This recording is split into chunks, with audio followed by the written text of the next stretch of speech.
Anger is not something that comes from the outside. It is an internal response, a disturbance in your inner chemistry.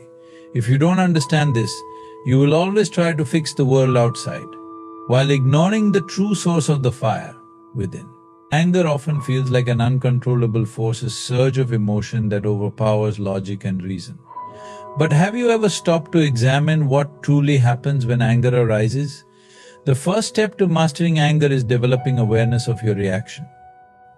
Without awareness, you are like a passenger in a car driven by an unruly driver. But with awareness, you take control of the steering wheel.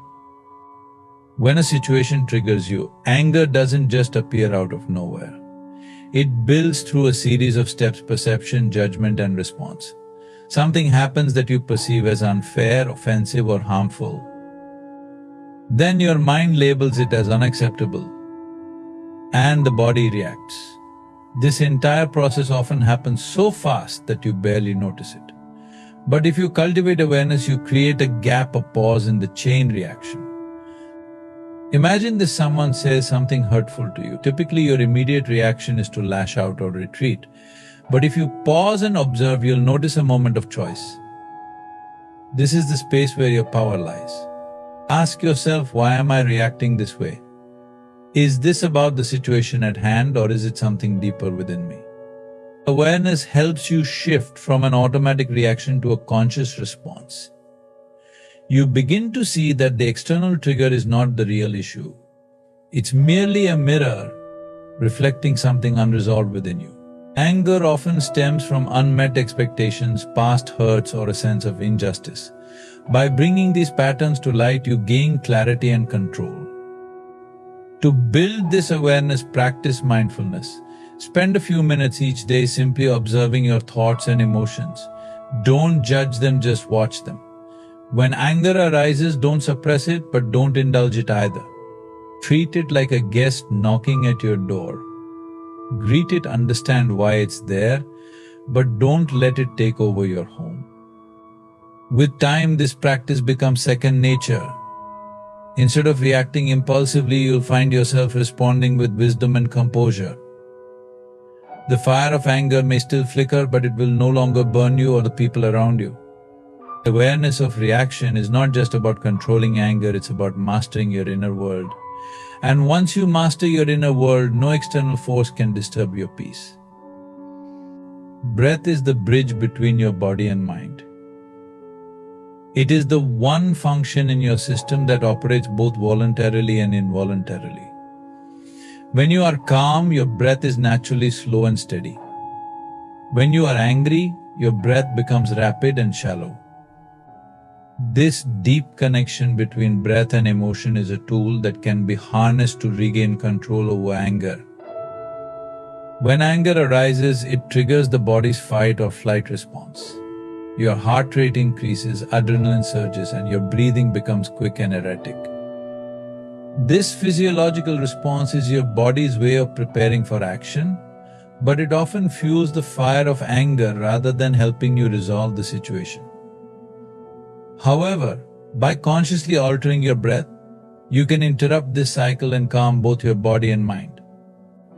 The next time you feel anger building, take a moment to focus on your breath. Start by inhaling deeply through your nose, filling your lungs completely, and then exhaling slowly and fully. Repeat this for several breaths. This simple act sends a signal to your nervous system that you are safe, reducing the intensity of the emotional storm. Deep breathing does more than just calm your nerves. It brings your attention inward, away from the external trigger of your anger. By focusing on your breath, you shift your energy from reaction to reflection. This pause gives you the space to assess the situation with greater clarity and less emotional charge. One effective technique is diaphragmatic breathing, also known as belly breathing. Place one hand on your chest and the other on your abdomen. As you breathe in, ensure that your abdomen rises while your chest remains still. This type of breathing engages the diaphragm, activates the parasympathetic nervous system, and promotes a state of relaxation. Another method to try is alternate nostril breathing, a practice often used in yoga. Close your right nostril with your thumb and inhale through your left nostril. Then close your left nostril with your ring finger and exhale through your right nostril. Continue this cycle for a few minutes. This technique balances the body's energy channels, bringing a sense of equilibrium that can dissolve anger. Breath control is not just a quick fix for moments of anger, it is a practice that builds resilience over time. By dedicating a few minutes each day to conscious breathing exercises, you train your system to remain calm under pressure. The more you practice, the more naturally it becomes a part of your response to challenging situations. Remember, your breath is always with you. It is your anchor, your refuge, and your tool for self-mastery. When you learn to master your breath, you gain access to a powerful mechanism for transforming anger into calm, reaction into response, and chaos into clarity. One of the greatest misunderstandings we have about anger or any strong emotion is that it defines us. When anger arises, we say, "I am angry," as though it has become our identity in that moment. This fusion between who we are and what we feel is the root of the problem. The truth is, you are not your anger, you are the one experiencing it. Understanding and internalizing this distinction is key to managing anger effectively. Think of anger as a storm passing through the sky. The sky itself remains unaffected, it doesn't become the storm. It simply allows the storm to pass. Similarly, you are the vast, steady sky and your emotions are transient storms. They come and go, but they are not you. When you identify with your anger, it consumes you. But when you observe it as separate from yourself, its power diminishes. This separation begins with awareness. The next time anger arises, instead of saying, "I am angry," try saying, "I am experiencing anger." This small shift in language creates a subtle but profound change in perspective. You are no longer the emotion, you are the observer of the emotion. Observe your anger as if you were watching a movie. Notice the sensations in your body, the tension in your jaw, the clenching of your fists, the heat rising in your chest. Pay attention to the thoughts fueling your anger. Don't judge or resist them, simply observe. By doing this, you create a space between yourself and your emotion. This space allows you to respond thoughtfully instead of reacting impulsively. It's important to understand that emotions are not inherently good or bad. They are simply energy in motion, emotion. Anger, like any emotion, has a purpose. It signals that something in your environment or within yourself needs attention. But to address it effectively, you must first step back and disentangle yourself from it. One effective way to create this separation is through mindfulness meditation. Sit quietly and bring your attention to your breath. As thoughts and emotions arise, acknowledge them without getting caught up in them. Imagine your anger as a cloud drifting across the sky of your mind. Watch it come, linger, and eventually dissolve.